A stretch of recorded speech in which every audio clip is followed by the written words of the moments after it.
ఈ సెలెక్ట్ అయిన అందరినీ అమరావతికి పిలిచి వాళ్ళందరి యొక్క విషయాలు తెలుసుకొని వాళ్ళ కుటుంబ సభ్యులతో సహా ఆ రోజు సన్మానం చేసి పంపించి ఒక నమ్మకాన్ని కలిగించిన ప్రభుత్వం ఈ ఎన్డీఏ ప్రభుత్వం అని చెప్పి కూడా నేను మీకు తెలియజేస్తున్న దిశ.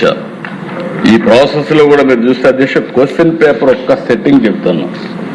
89 టెస్ట్ సెషన్స్, 13 సబ్జెక్టులు, 67 టైప్ ఆఫ్ పోస్టులు, 24 రోజుల్లో 42,000 క్వశ్చన్స్ సెలెక్ట్ చేశారు.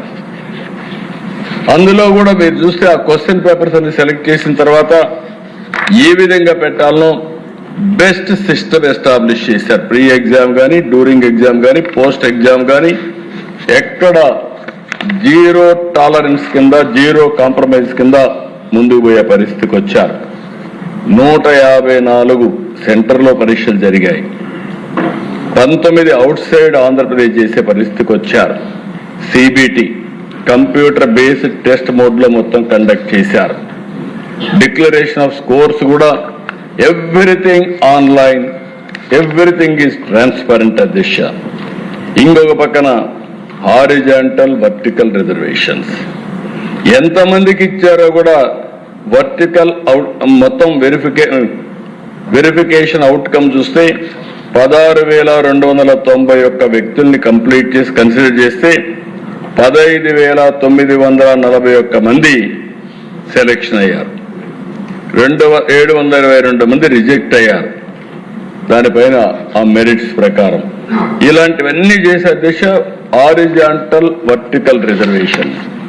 ఇటీవల మేము ఒక స్పోర్ట్స్ పాలసీ కూడా తీసుకొచ్చాం. 2% నుంచి 3%కు పెంచాం.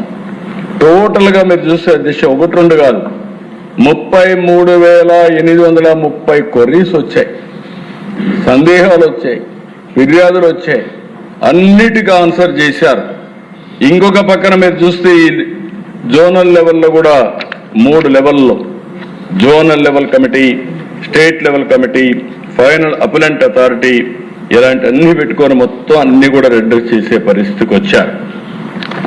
ఇంకొక పక్కన దేశ స్పోర్ట్స్ కోటా 421 మంది వేకెన్సీస్ ఉంటే 3,600 వచ్చారు.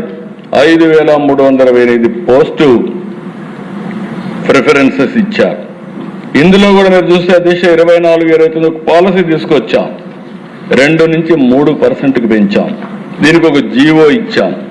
ఇచ్చిన తర్వాత దిశ మీరు చూస్తే జీవో నెంబర్ 4 చాలా స్పెసిఫిక్ గా ఇష్యూ చేసి ఇవన్నీ కూడా ఒక పద్ధతి ప్రకారం మొత్తం కూడా గవర్నమెంట్ ఆఫ్ ఇండియా ఏదైతే అమలు చేశారో అదే ఇక్కడ అమలు చేసే పరిస్థితికి వచ్చాం. ఫైనల్ గా అధ్యక్ష, ఇటీవల కాలంలో ఎప్పుడూ మాట్లాడలా, 1 ఇయర్ పైన అయిపోయింది. ఉద్యోగాలు వచ్చిన వాళ్ళు చాలా హ్యాపీగా, ఎంత ఆనందంగా ఉన్నారంటే వాళ్ళ టెస్ట్ మొదలు చూస్తే నాకే ఒళ్ళు జలధరించే పరిస్థితికి వచ్చింది. వాళ్ళ స్టోరీస్ అంటే చాలా ఒక మనస్సుని కలిసివేసే విధమైన స్టోరీలు. ఒక్కొక్కరు 7 ఏళ్ళు మేము ప్రాక్టీస్ చేసాం, చదువుకున్నాం.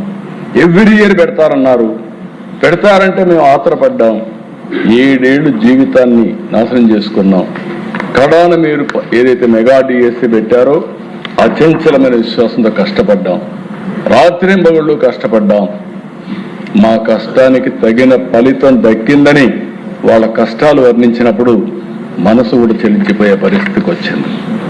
అలాంటి రిక్రూట్మెంట్ లో ఎక్కడ ఏది జరగకపోతే వీళ్ళు పెట్టిన అధ్యక్ష మీరు చూస్తే allegation, SCERT direct convener, DSC convener, ఇంకొక పక్కన డైరెక్టర్ ఒకరే ఉన్నారు. ఇది అడ్మినిస్ట్రేటివ్ కన్వీనియన్స్. ఆయన ఏం చేశారు తప్పులేదు, ఆయన ఒకడున్నాడు కాబట్టి నేను బురద ఇస్తున్నా. This is 1 allegation. ఇంకొక అలిగేషన్ అధ్యక్ష, ఎవరికో ర్యాంక్ 1 వచ్చిందని. అతని ర్యాంక్ 1 వస్తే నేను కూడా కనుక్కున్నాను ఏంటి ఎట్లా వచ్చిందని. వచ్చింది, వెరిఫికేషన్ రాలేదు. వెరిఫికేషన్ రాకపోతే 1 వచ్చిన వాడికి ఎందుకు ఉద్యోగం ఇవ్వలేదంటారు. అంటే ఏ విధంగా వీళ్ళకు దొరికితే ఆ విధంగా మాట్లాడే పరిస్థితికి వచ్చారు. ఇది ఒక చాలా స్పష్టంగా అది కూడా వెరిఫై చేస్తే ఇది వాస్తవం. ఇంకో పక్కన Disha lack of transparency in declaring results అంటారు. మొత్తం మీరు రిజల్ట్స్ చూస్తే ఎప్పటికప్పుడు మెరిట్ కమ్ రోస్టర్ లిస్టులన్నీ కూడా డిస్ప్లే చేయడం, కలెక్టర్స్కి వాళ్ళు కూడా నోటీస్ బోర్డులో పెట్టడం, ఆన్లైన్లో ఇప్పటికి కూడా ఏ రోజు ఏం జరిగిందో total process is online beginning to ending. దీనికంటే ట్రాన్స్పరెన్సీ ఏం కావాలి దిశ? నేను మిగిలిన విషయాలు ఉన్నాయి, ఆ విషయాలు ఇప్పుడు మహాడక్కర్లు తర్వాత మహాడుకోవచ్చు, కానీ ఇక్కడ జరిగిన విధానం చాలా ముఖ్యం అధ్యక్ష. ఇంకొక పక్కన అధ్యక్ష audio recording DSS sports quota జరిగింది, ఎవడో మహాడుకుంటున్నాడు, వాళ్ళపైన స్పోర్ట్స్ కౌన్సిల్ అథారిటీని కేసు పెట్టారు, అరెస్ట్ చేశారు. అరెస్ట్ పెడితే బెయిల్లో వచ్చాడు. ఈ ప్రభుత్వం ఎవరిని ఉపేక్షించాం. నేను ఒకటే చెప్తున్నా, ఎవడైనా ఈ ప్రభుత్వంలో ఫ్రాడ్ చేయాలంటే ఎవరిని వదిలిపెట్టే సమస్య లేదని మరొక్కసారి హెచ్చరిస్తున్నా. ఇంకొక పక్కన దేశ ఒక ఐఏఎస్ ఆఫీసర్ ఈ ప్రభుత్వంలో పనిచేస్తాడు, ఇష్టానుసారంగా మాట్లాడతాడు, ఒకే క్యాస్ట్కు ఉద్యోగాలు ఇచ్చారంటాడు, అజం ఏమైనా చెప్పినా పర్వాలేదు అనుకుంటున్నాడు.